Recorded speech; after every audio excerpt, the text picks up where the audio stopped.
ہو تیرے بیاباں کی ہوا تجھ کو گوارا، ہو تیرے بیاباں کی ہوا تجھ کو گوارا، اس دشت سے بہتر ہے نہ دلی نہ بخارا۔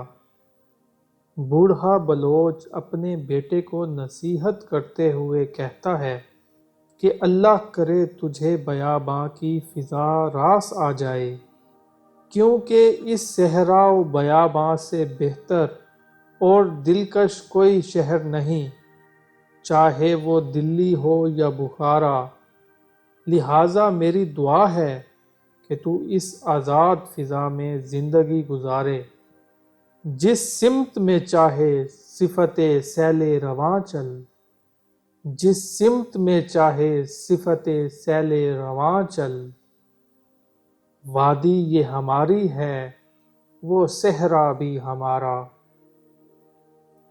یہاں تجھے کسی قسم کی کوئی روک ٹوک نہیں، تیرا جی جس طرف بھی جانے کو چاہے تو بہتے ہوئے سیلاب کی طرح چلتا جا، کیونکہ یہ وادی بھی ہماری ہے اور صحرا بھی ہمارا ہے، یہاں کسی غیر کی حکومت نہیں اور نہ ہی ہم غیروں کے غلام ہیں۔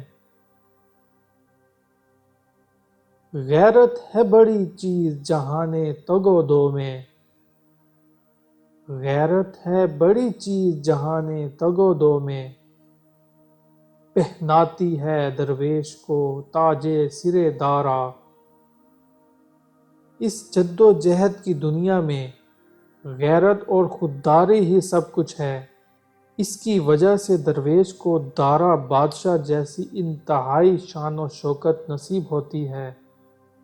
حاصل کسی کامل سے یہ پوشیدہ ہنر کر، حاصل کسی کامل سے یہ پوشیدہ ہنر کر، کہتے ہیں کہ شیشے کو بنا سکتے ہیں خارا۔ تجھے چاہیے کہ تو کسی مرد کامل سے یہ خودی کا چھپا ہوا ہنر حاصل کر لے۔ کہا جاتا ہے کہ یہ ہنر کمزور سے کمزور انسان کو جرأت مند اور دلیر بنا دیتا ہے، یعنی اس میں شیشے کو سخت پتھر بنانے کی پوری خوبی موجود ہے۔ افراد کے ہاتھوں میں ہے اقوام کی تقدیر، افراد کے ہاتھوں میں ہے اقوام کی تقدیر، ہر فرد ہے ملت کے مقدر کا ستارہ۔ قوموں کی تقدیر ان سے وابستہ لوگوں کے ہاتھوں میں ہوتی ہے، اسی لیے ہر فرد ملت کا نصیب جگانے والا ستارہ ہے، یعنی جس قوم کے افراد عمل اور مسلسل جد و جہد کے عادی ہوں گے، ان کی انفرادی کوششیں اجتماعی سربلندی کی علامت ہوں گی۔ محروم رہا دولت دریا سے وہ غواص، محروم رہا دولت دریا سے وہ غواص، کرتا نہیں جو صحبت ساحل سے کنارہ۔ جو شخص سمندر کے کنارے پر بیٹھا رہتا ہے اور سمندر میں غوطہ نہیں لگاتا، سمندر کی تہہ تک نہیں جاتا، وہ سمندر سے موتی کیسے نکال سکتا ہے؟ یعنی وہ سمندر کی دولت سے محروم رہتا ہے کیونکہ وہ کنارے کو چھوڑتا ہی نہیں، یعنی کسی قسم کی تگ و دو اور کوشش کے بغیر ناکامی ہی اس کا مقدر بنے گی۔ دیں ہاتھ سے دے کر اگر آزاد ہو ملت، دیں ہاتھ سے دے کر اگر آزاد ہو ملت، ہے اسی تجارت میں مسلماں کا خسارہ۔ اگر ملت اسلامیہ دین دے کر آزادی لیتی ہے تو مسلمانوں کے لیے یہ سودا انتہائی گھاٹے کا ہے، کیونکہ دین ہی کی بدولت مسلمانوں کی قوت برقرار ہے اور اسی قوت سے وہ باطل کو فناہ کر سکتے ہیں۔ دنیا کو ہے پھر معرکہ روح و بدن پیش، دنیا کو ہے پھر معرکہ روح و بدن پیش، تہذیب نے پھر اپنے درندوں کو ابھارا۔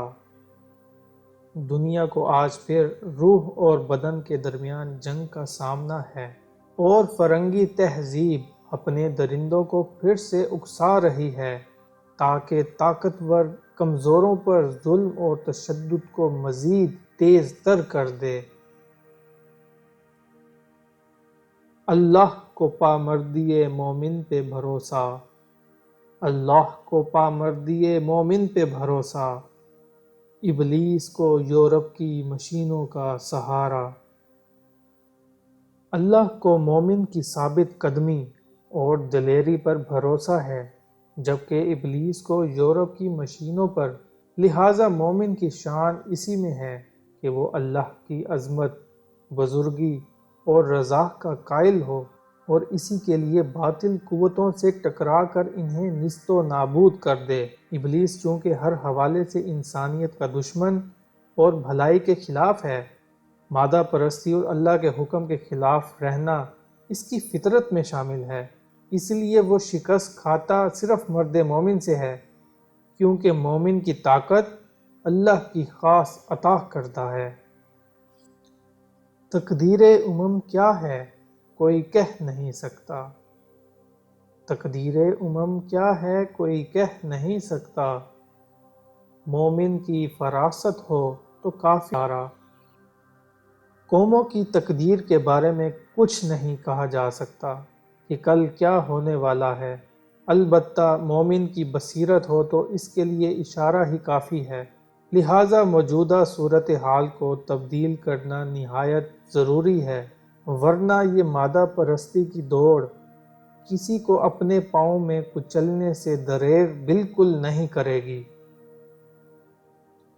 اخلاص عمل مانگ نیا گانے کو ہن سے، اخلاص عمل مانگ نیا گانے کو ہن سے، شہانے چے عجب گر بنو ازن گدارا۔